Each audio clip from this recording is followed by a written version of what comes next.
I'm Veronica Dudo. Tonight on EWTN News Nightly, 12 out of 10. That's what President Trump rates his meeting with his Chinese counterpart, why he thinks the meeting went so well. Utter devastation. New video shows the extent of damage done by Hurricane Melissa. We have the latest. Plus, looking into the beyond. Education is like a telescope that allows you to look beyond and discover what you would not see on your own. Why the Pope says education requires intellect and faith, and the two saints he gives us as examples. These stories and more tonight. From EWTN, the Global Catholic Network, this is EWTN News Nightly. Thank you for being with us on the feast day of St. Alonso Rodriguez. Our top story tonight, President Donald Trump returns to Washington after shoring up trade deals with several world leaders in Asia. It all led up to the marquee event in South Korea, the U.S. and China sitting across from each other at the negotiating table. The president says he had a truly great meeting with President Xi, adding that the two world leaders agreed on many things. White House correspondent Owen Jensen reports. Owen. Well, that's right, Veronica. President Trump will lower his combined tariff rates on Chinese goods, Chinese imports, to 47%. This after talks with China's president about curbing fentanyl trafficking. President Donald Trump and President Xi shaking hands. Then, on the sidelines of the Pacific Rim Summit, the two leaders agreeing to dial back some of their trade measures. When it was over, on Air Force One, the president tells reporters, "But overall, I guess on the scale from 0 to 10, with 10 being the best, I would say the meeting was a 12. The major results for struggling U.S. farmers: China agreed to purchase 25 million metric tons of U.S. soybeans annually. We're in agreement on so many elements, large amounts, tremendous amounts of the soybeans and other farm products are going to be purchased immediately, starting immediately. In addition, China agreeing to ensure steady supplies of rare earths used in many industries. President Xi says relations have remained stable on the whole, but it is normal for the two leading economies of the world to have frictions now and then. Given our different national conditions, we do not always see eye to eye with each other. One former Deputy Secretary of State weighed in on the meeting, saying the U.S. and China are now back to a moment of calm. It is critical that we make sure that we don't get into conflict with each other. But the president really escalated to de-escalate to get back to where we started. President Trump also responds to a statement about nuclear weapons that he made just before meeting with President Xi. He wrote, "Because of other countries' testing programs, I have instructed the Department of War to start testing our nuclear weapons on an equal basis." You know, we have more than anybody, but I see them testing. I say, well, if they're going to test, I guess we have to test. I'd like to see a denuclearization. Russia says it will resume nuclear tests if other countries do first. Russia is already testing a nuclear-powered cruise missile and a nuclear-powered underwater drone that could carry nuclear weapons. In addition, the issue of Taiwan did not come up during their meeting. And President Trump says he'll visit China next April, and that President Xi will come here after that. At the White House, Owen Jensen, EWTN News Nightly. As Owen just mentioned, part of the agreement between China and the U.S. includes a steady supply from China for rare earths. Retired Major General Bill Crane, a former Adjutant General of the West Virginia National Guard, joins me now. Thanks for joining. Thanks for having me. So first, can you briefly explain to our viewers how modern economies and militaries run on rare earth minerals? Yeah, just as an example that I could give you is antimony. Antimony is in all of our bullets. It's in all of our weapon systems. And so, you know, back in December, China had shut off antimony supplies to the United States. So it just became a real national security issue for us. And thankfully, we're getting the process of trying to onshore some of that and bring some of that production, in particular the processing, back to the United States.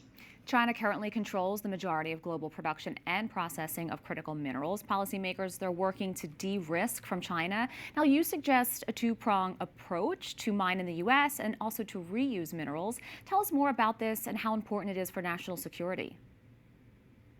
Yeah, from a national security perspective, we can't have not have our own supply of that. And so we got to really start, onshoring some of that mining and processing, along with working with our allies to sign more and more deals along the way to ensure that we have the supplies and they have the supplies of these critical minerals and rare earth elements. I'm also working with the Responsible Battery Coalition. We're trying to stand up a critical minerals roundtable so we can continue to look at this issue and try to provide some details to Congress, the White House, and industry at large. Now, in the meantime, what role should U.S. industrial policy and partnerships with allies like Australia, Canada, and Japan play in building a more resilient and diversified supply chain for critical minerals? Yeah, as you've watched the president, he's done a great job going around the world and signing all these deals, and that's what we're going to need to combat what we have currently with China controlling all of the rare earth processing and the critical mineral processing.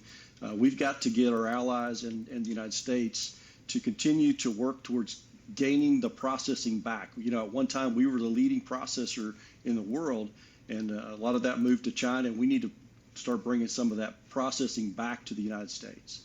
And what is a realistic timeline for that to return here? Well, I think it's anything with anything. It's what you invest in it. How much are we willing to invest to quickly bring it back? They've talked we've got about a 1-year respite, it sounds like, with China right now. So we've got to hit the accelerator and as quickly as we can bring that processing back. There's been deals already been done throughout the United States to try to bring that mining. We know how to mine. It's the processing piece we've got to get back here in the United States. Retired Major General Bill Crane, thank you so much. Thank you. President Donald Trump's comment that America might resume testing nuclear weapons could impact decades of American policy. Earlier today, Vice President J.D. Vance addressed the president's remarks. We've been working very closely, even with nations that we don't have the best relations with, to try to limit nuclear proliferation. The president's going to keep on working on that, but it's an important part of American national security to make sure that this nuclear arsenal we have actually functions properly, and that's part of a testing regime. To be clear, we know that it does work properly, but you got to keep on top of it over time, and the president just wants to make sure that we do that. The U.S. conducted its first nuclear test in 1945 and its last in 1992. Most countries stopped after they signed the Global Comprehensive Nuclear Test Ban Treaty in 1996. Just a few days ago, the Trump administration denounced Russia for testing a nuclear-powered missile. The Kremlin claims its tests were not nuclear. For more, let's bring in political strategist Tim Phillips. He is the former president of Americans for Prosperity. He joins me now. Thank you so much. Good to be here. What are your thoughts on President Trump citing a need to test on an equal basis with Russia and China? I think it's partly a negotiating tool by the president to say, hey, if you're going to be testing these weapons, then the United States is absolutely going to do the same. So part of it is a negotiating tactic. But I'll tell you this, it's also a prudent move by the United States and by President Trump. Some of our nuclear weapons are decades old. Now, they're well maintained. It's the best technology in the world. So as the vice president said in your clip, they work. But it's prudent to make sure they work, because if they ever are needed for deterrence at that key moment, they have to work, right? So it's a good idea to test some of the submarine-launched, land-based tactical weapons. Also, there are new emerging technologies with regard to our nuclear deterrent, and the testing would allow us real fire exercise there. So part of it negotiating, but part of it is just good, solid foreign policy. The U.S. has been relying on subcritical tests, computer modeling, and non-explosive experiments for the past 30 years. What are some of the benefits and our risks by returning to full-scale testing? Well, obviously, it sends a signal to other countries that, if we're doing it, then maybe they need to start doing it. So you could suddenly have some of the other nuclear powers, Pakistan, India, et cetera, start testing as well. And there's always a risk, a danger in that. Second, you do have some environmental concerns. There is no perfect way to test nuclear weapons. There isn't. They're so destructive. That's the very point of them, is just how destructive they are to a would-be opponent. So therefore, don't test us by doing it. Yes, it can cause some environmental issues. However, given the geopolitical state with China, with Russia, with some of the other bad actors out there seeking nuclear weapons like North Korea, Iran, it's smart for this administration to threaten this or to say we may do it. And in fact, if China and Russia and others are continuing live testing, to go ahead and do it to make sure our arsenal is properly functioning. National security and readiness are important to the Trump administration. Could there be any legal obstacles or technical hurdles to resume these tests? No, the president as commander-in-chief has full authority that supersedes court decisions on something like this. So he's clear there. I mean, you could have some leftist group try to do something in the courts. They always do.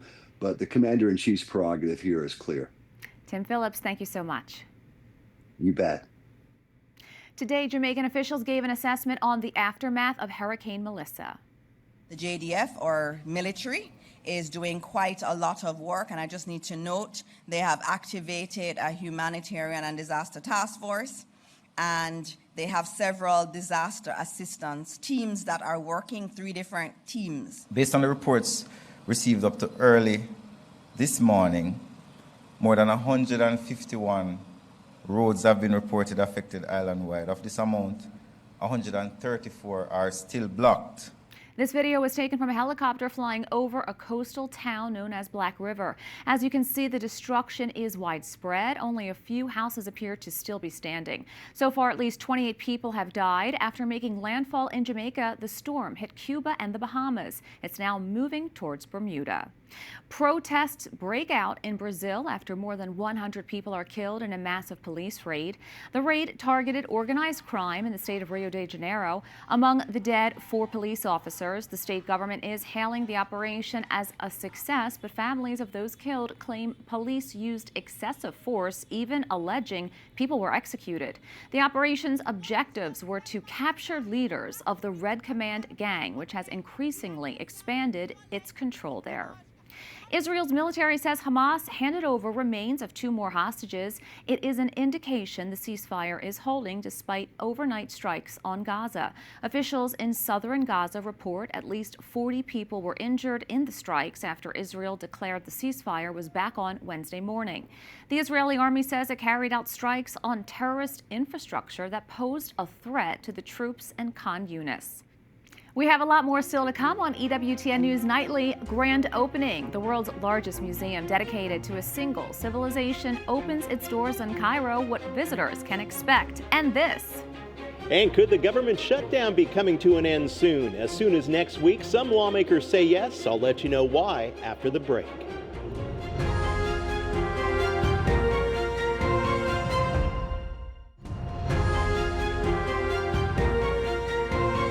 After weeks of almost no movement on any issue related to the government shutdown, lawmakers are starting to look for ways out of the impasse, floating ideas like funding individual parts of the government. But that's getting a chilly reception by most Republicans who demand that Democrats reopen the government. Capitol Hill correspondent Eric Rosales joins us with the latest. Eric. Good evening, Veronica. This is day 30 of the government shutdown, and things are pretty much still at a standstill, but I did speak with several sources up here on the Hill who tell me that we could be very close to an end, possibly at the end of next week, after elections take place on Tuesday across the country. I've been told that some moderate Democrats, especially those set to retire, are wanting to jump ship from their party and side with Senator Fetterman and the Republican Party to bring the shutdown to an end. Republicans say that this weekend they believe Democrats will get an earful not only from federal workers, military personnel, and air traffic controllers, but also millions of others who are missing a paycheck. Senate Majority Leader John Thune angrily blamed Democrats for causing the pain. SNAP recipients shouldn't go without food. People should be getting paid in this country. And we've tried to do that 13 times. And you voted no 13 times. This isn't a political game. These are real people's lives that we're talking about. More than 40 million people will lose their SNAP benefits starting Saturday. Democrats say there's a way out. They want the Trump administration to use a $6 billion emergency fund from the Agriculture Department to head off the lapse. There's enough money to start feeding people right away. $6 billion's a lot of money, and they're using it for other things. $20 billion for Argentina, hundreds of millions for Kristi Noem's plane. Who are we kidding here? Democratic Senator Ben Ray Lujan says the Trump administration has already used the emergency fund once for SNAP. All of a sudden, from one week to the next, USDA takes down from their website all of the justification for using this program and says, no, we can't use it. And even Speaker Johnson is now speaking nonsense, saying that this is not allowed. He knows better than this. But Republican Senator Kevin Cramer tells me that fund isn't nearly enough. There is a small contingency fund. It's much smaller than $60 billion, and it's good for about 1/3 of a month's worth of SNAP, 1/3 of the people's benefits. It's not nearly enough. Senator Eric Schmidt says the way to solve this and all the funding issues is for Democrats to open the government. It solves the SNAP problem. It solves the ICE officer problem. It solves the paying our military. It solves all the issues at once. So you start going down the line here and picking one thing or another. I think the best approach here is get a clean funding bill, give us time to work on appropriate bills. It's an infinitely reasonable position. As for the fate of SNAP benefits, a federal judge is challenging the Trump administration's argument that benefits could be suspended because of a government shutdown. 25 Democratic-led states want the funding to continue. The judge told lawyers that if the government can't afford to cover the program, there's a process to follow rather than to simply suspend all benefits, perhaps even reducing benefits temporarily. A ruling from the judge could come very soon. Veronica? Eric, switching gears a bit, what's been congressional reaction to President Trump giving the military an order to strike what the administration says are narco-trafficking vessels in the Pacific Ocean? Well, that really depends on who you ask. Well, Republicans defend the president's actions, saying that he's doing all he can to protect the United States from narco-terrorists. Democrats say that he has to get congressional authority first.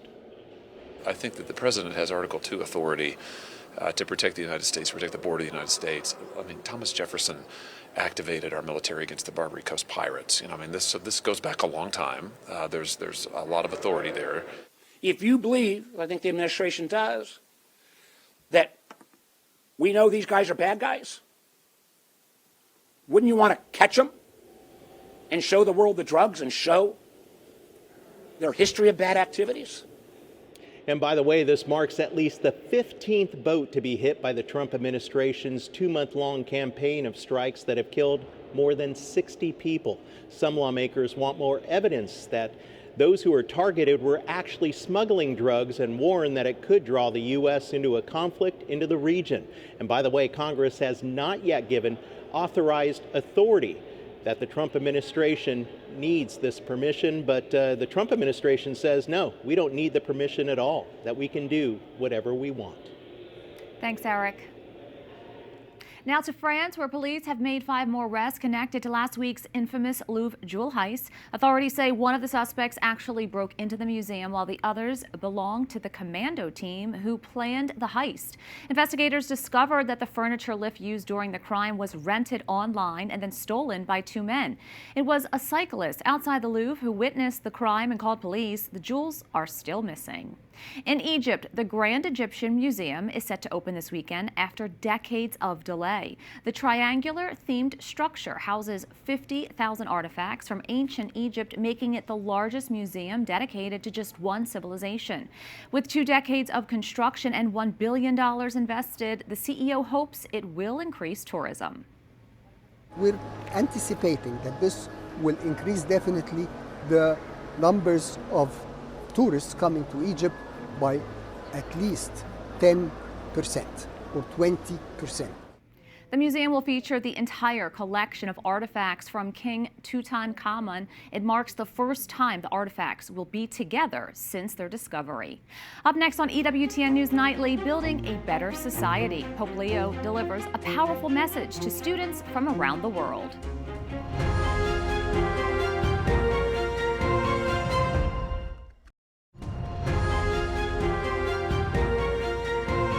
Following a week-long Jubilee of the world of education in Rome, Pope Leo XIV met with students visiting from around the globe. He stressed the importance of their roles in building a better society. EWTN News Vatican correspondent Valentina Di Donato has more.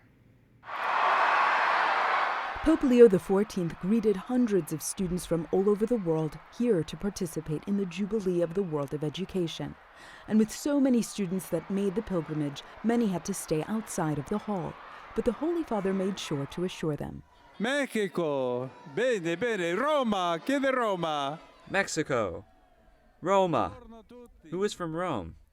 Good morning, everyone. See, guys? The Gospel says the last shall be the first.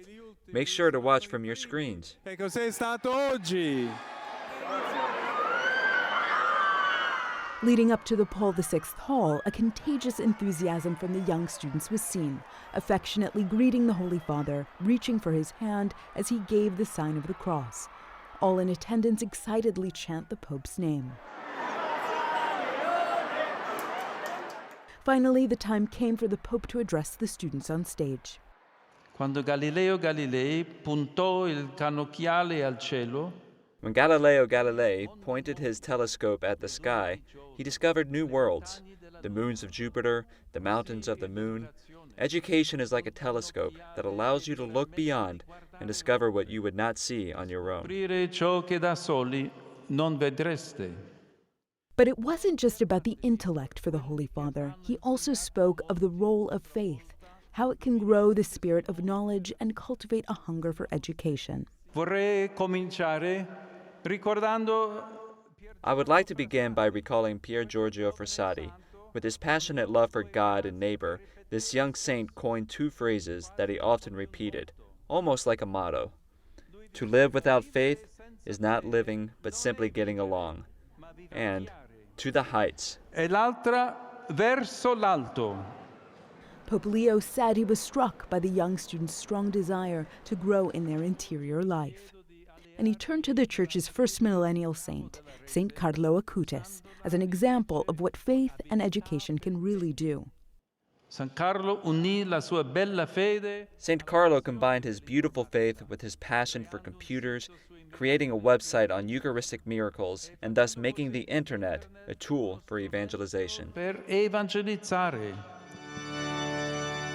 Just yesterday, Pope Leo XIV signed the apostolic letter drawing new maps of hope, expanding on Pope Paul VI's Gravissimum Educationis. Its aim is to refocus education to promote dignity, justice, and trust in a war-torn world. In Rome, Valentina Di Donato for EWTN News Nightly. We thank you for watching tonight. Remember, you can follow us on social media, Facebook, X, YouTube, and Instagram at EWTN News Nightly. I'm Veronica Dudo. Good night and God bless.